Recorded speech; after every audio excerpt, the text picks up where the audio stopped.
हर हर महादेव।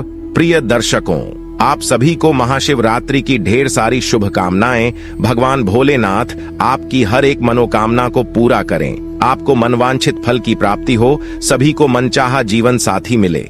मित्रों, आज हम आपको महाशिवरात्रि की पावन पवित्र कथा सुनाने जा रहे हैं, तो आपसे निवेदन है कि आप इस कथा को पूरा ध्यान से सुने। मित्रों, यह कथा स्वयं भगवान शिव जी ने माता पार्वती से कही थी। मित्रों, एक बार भगवान शिव माता पार्वती के साथ कैलाश में विराजमान थे। तभी माता पार्वती ने भगवान शिव से पूछा, हे प्रभु, मैं जानना चाहती हूँ कि मृत्यु लोक पर मनुष्य कई सारे पाप जाने अनजाने में करते हैं, किंतु अनजाने किए हुए पापों से मुक्ति मिलने के लिए तथा कलयुगीन मनुष्य को कौन सा व्रत तप करने से उसके समस्त पापों का नाश हो जाता है। हे प्रभु, कलयुग तो सबसे शापित युग है, इसलिए मनुष्य को मुक्ति के लिए क्या करना चाहिए। मित्रों, तब भगवान शिव कहते हैं, हे गौरी, आज आपने जो प्रश्न किए हैं वह समस्त मानव जाति के लिए अत्यंत महत्वपूर्ण है। आप सत्य कहती हैं कि कलयुग शापित है, किंतु कलयुग के मनुष्य को मुक्ति प्राप्त करने का केवल एक ही सरल मार्ग है, ईश्वर का नाम स्मरण। हे पार्वती, आज मैं आपके प्रश्नों के उत्तर में एक कथा सुनाता हूँ। जो भी मनुष्य इस कथा को सुनता है वह समस्त पापों से मुक्त होकर परम गति को प्राप्त होता है और उसे मोक्ष की प्राप्ति होती है। इस कथा का श्रवण महाशिवरात्रि के दिन करने से उस मनुष्य की हर मनोकामना पूर्ण होती है। जो भी स्त्री पुरुष महाशिवरात्रि के दिन उपवास रखकर केवल एक बार इस कथा का श्रवण करता है, उसके समस्त पाप नष्ट हो जाते हैं। उन पर मेरी कृपा दृष्टि सदैव बनी रहती है। और जो शिव के शरण में आता है, स्वयं मृत्यु भी उसका कुछ भी अनिष्ट नहीं कर सकती है। हे गौरी, तुम इस कथा का प्रसार अवश्य करना, ताकि जो भी कुमार या कन्या इस कथा श्रवण करें उसे मन चाहे जीवन साथी की प्राप्ति हो। तब देवी पार्वती अत्यंत उत्साह के साथ कहती है, हे प्रभु, इस कथा को मैं पूरे हृदय के अंतर्मन से सुनूंगी और इसका प्रसार भी करूंगी। आपकी इस पावन कथा का श्रवण करना मेरा और समस्त मानव जाति का सौभाग्य है। कृपा करें और इस पवित्र शिवलीला कथा उसे सुनाई। मित्रों, भगवान शिव कहते हैं, हे पार्वती, एक समय की बात है, दूर किसी देश में चित्रभानु नामक एक शिकारी रहता था। वन्य जीवों का शिकार कर अपने कुटुंब का पालन पोषण करता था। वह हर दिन जंगल में जाकर शिकार करता था, यही उसका नित्य काम था। इसे करते करते वह अत्यंत पापी, निर्दयी और निष्ठुर बन चुका था। अत्यंत दरिद्री होने के कारण उसने अपनी पुत्री के विवाह के लिए एक व्यापारी से कर्ज लिया हुआ था, लेकिन वह कर्ज को समय पर चुका नहीं पाया, जिससे क्रोधित होकर व्यापारी ने उस शिकारी को एक शिव मठ में बंदी बना दिया और उसे कोठड़ी में कैद कर दिया। संयोग से वह दिन महाशिवरात्रि का था। उस दिन शिव मठ में शिव पुराण की कथाएं सुनाई जा रही थीं और वह शिकारी बड़ा ही ध्यान मग्न होकर शिव जी की कथाओं को सुनने लगा। फिर उसी दिन शाम को उस व्यापारी ने उस शिकारी को कर्ज चुकाने की बात कही। तब शिकारी ने अगले दिन सारा कर्ज चुका दूंगा ऐसा वचन साहूकार को दिया। तब जाकर वह कैद से मुक्ति पा लेता है। मित्रों, भगवान शिव कहते हैं, हे पार्वती, उसी समय वह जंगल में शिकार करने के लिए निकल गया, ताकि वह शिकार कर उस प्राणियों के मांस, दांत तथा चमड़ियां बेचकर व्यापारी का सारा कर्ज चुका सके। वह बहुत समय तक जंगल में शिकार की तलाश में इधर उधर भटकता रहा। वह भूख प्यास से व्याकुल होने लगा और शिकार की तलाश में चलते चलते वह एक तालाब के किनारे बेल वृक्ष पर चढ़कर अपना पड़ाव बनाने लगा। मित्रों, उसी बेल वृक्ष के नीचे एक शिवलिंग था जो बिल्व पत्रों से ढका हुआ था और शिकारी इस बात से बिल्कुल अनजान था। फिर संध्या समय वह शिकारी स्वयं के छिपने के लिए पड़ाव बनाते बनाते उसने जो कुछ उस पेड़ की पत्तियां और टहनियां तोड़कर नीचे गिराई, वे संयोग से उस शिवलिंग पर जा गिरी। शिकार की राह देखता देखता वह बिल्व पेड़ से पत्ते तोड़ तोड़ कर शिवलिंग पर अनजाने में अर्पित करता गया। उसी दिन महाशिवरात्रि का दिन था और वह दिन भर भूखे प्यासे शिकारी का व्रत भी हो गया और शिवलिंग पर बेलपत्र भी चढ़ गए। इस तरह वह अनजाने में किए गए पुण्य का भागी बन गया और अभी रात्रि हो चुकी थी। मित्रों, भगवान शिव कहते हैं, हे देवी पार्वती, रात्रि का एक पहर व्यतीत होने पर एक गर्भिणी हिरनी तालाब पर पानी पीने आई। तभी शिकारी ने धनुष पर तीर चढ़ाकर निशाना साधते हुए धनुष की डोर खींची। तभी अचानक से वह हिरनी बोली, हे शिकारी, मुझे मत मारो, मैं गर्भिणी हूँ। अब मैं शीघ्र ही प्रसव करूंगी। तुम एक साथ 2 जीवों की हत्या करोगे, जो ठीक नहीं है। तुम्हें इसका महापाप लगेगा, जो निंदनीय कर्म है। मैं अपने बच्चे को जन्म देकर शीघ्र ही तुम्हारे पास वापस लौट आ जाऊंगी। तब तुम मुझे मारकर अपनी भूख को शांत करना। मित्रों, भगवान शिव कहते हैं, हे पार्वती। हिरनी की ऐसी विनय पूर्वक बातें सुन शिकारी का मन करुणा भाव से जाग गया और उसे हिरनी की बातें सच्ची लगी। तब उसने तुरंत प्रत्यंचा डीली कर दी और दूसरे ही क्षण वह हिरनी झाड़ियों में लुप्त हो गई। फिर कुछ समय के बाद एक और हिरनी उधर पानी पीने के लिए आती है। तब वह शिकारी बहुत खुश हुआ, अब तो शिकार मिल गया, यह सोच ही रहा था। हिरनी के समीप आने पर उसने धनुष पर बाण चढ़ाया। तब दूसरी हिरनी ने विनम्रता पूर्वक निवेदन किया, हे पारधी, मैं कुछ ही समय पहले ऋतु से निवृत्त हुई हूँ। मैं कामातुर विरहिणी हूँ और काम वासना के भाव से जाग उठी हूँ। मैं अपने पति की खोज में भटक रही हूँ। मैं शीघ्र ही अपने पति से मिलकर लौटकर वापस तुम्हारे पास आ जाऊंगी। मेरी तुमसे विनती है, तुम मेरा शिकार मत करो। मित्रों, भगवान शिव कहते हैं, हे देवी पार्वती।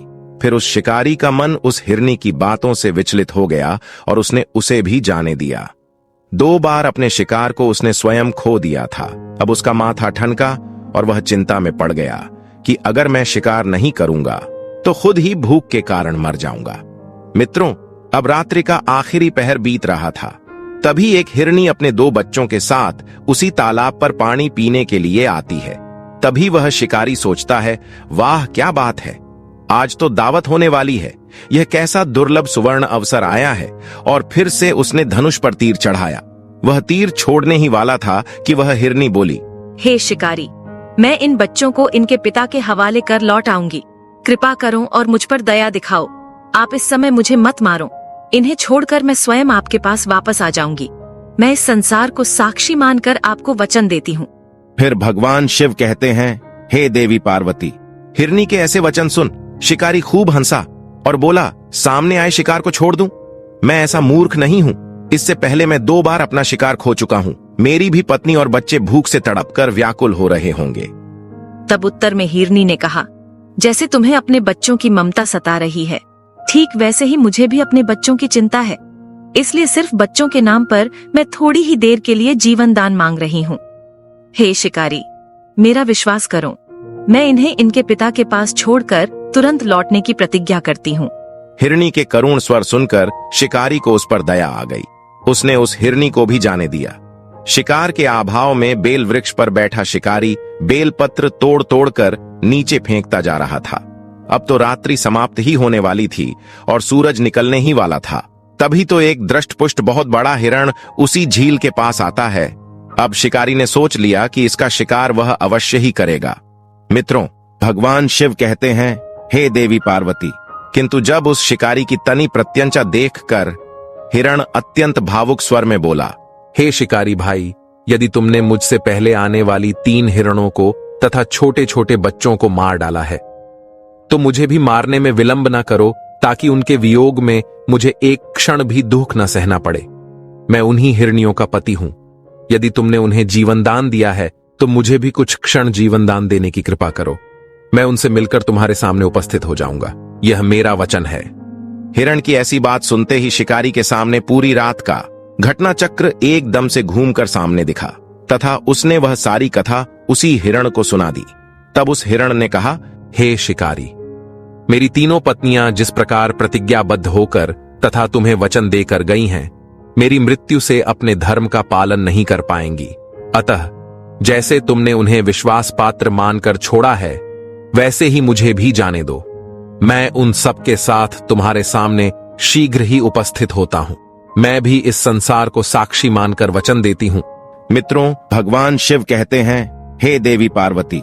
जब वह 3 हिरनियां और उनका पति प्रातः काल में एक दूसरे के पास आ जाते हैं, तब सभी की भेंट हो जाती है तथा शिकारी के साथ किए हुए वचनों के बारे में एक दूसरे को विस्तार पूर्वक बताते हैं।